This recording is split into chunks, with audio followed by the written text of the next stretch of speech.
Hello friends, आज मी बनवते कांदे पोहे. आणि कांदे पोहे बनवण्यासाठी इथे मी 2 कांदे, हिरवी मिरची आणि कढीपत्ता आणि कोथिंबीर बारीक चिरून घेतलेला आहे. त्यानंतर आपण पोहे भिजायला घातले होते. ते पोहे आता चांगले भिजून तयार झालेले आहेत. तर पुढची तयारी, तर इथे कढईमध्ये तेल गरम करून घेतलेलं होतं आणि आता तेल गरम झाले तर बारीक चिरलेला जो कांदा आहे तो मी यात ऍड केलाय. त्यानंतर शेंगदाणे घातलेत, तर शेंगदाणे थोडेच घातलेत. याच्यात मी जिरी मोहरीचा अजिबात उपयोग केलेला नाही, कारण मला जिरी मोहरीचे घातलेले पोहे आवडत नाहीत. सो मी विदाऊट जिरी मोहरीचे पोहे बनवणार आहे. आणि आता आपण थोडीशी हिरवी मिरची बारीक चिरून घेतलेली होती ती याच्यात ऍड केली. त्यानंतर आपल्याला घालायचा आहे याच्यात कढीपत्ता. कढीपत्त्याचा फ्लेवर जो आहे तो खूप छान येतो पोहेमध्ये, त्यामुळे कढीपत्ता नेहमी वरूनच घालायचा.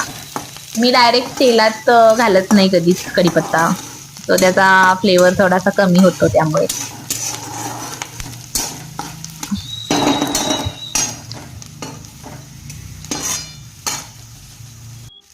आणि आता याच्यात मी घातलाय थोडीशी हळद घातली आणि जे आपण भिजवून घेतलेले पोहे होते ते यात ऍड केलेत. तर हे चांगलं मिक्स करून घ्यायचे. आणि त्याच्यात आपल्याला कोथिंबीरचा जास्त वापर करायचा आहे. पोहे जेव्हा आपण कधी बनवाल तेव्हा कोथिंबीर नेहमी जास्त यूज करायची, कारण कोथिंबीरने पोहे खूप छान लागतात आणि त्याचा जो कलर आहे तो अजून उठून दिसतो.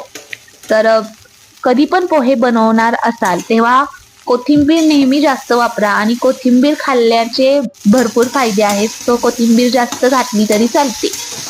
आणि तुम्ही बघू शकता खूप छान असा कलर आलेला आहे पोहेंना. आणि आता पोहे आपले, याच्यात थोडंसं मीठ घालायचंय, तर मीठ घातलेलं आहे आणि हे चांगलं मिक्स करून घ्यायचं. आणि आता आपले पोहे झालेले आहेत रेडी. तर तुम्हाला व्हिडिओ कसा वाटला? व्हिडिओला लाईक करा, चॅनलला सबस्क्राईब करा.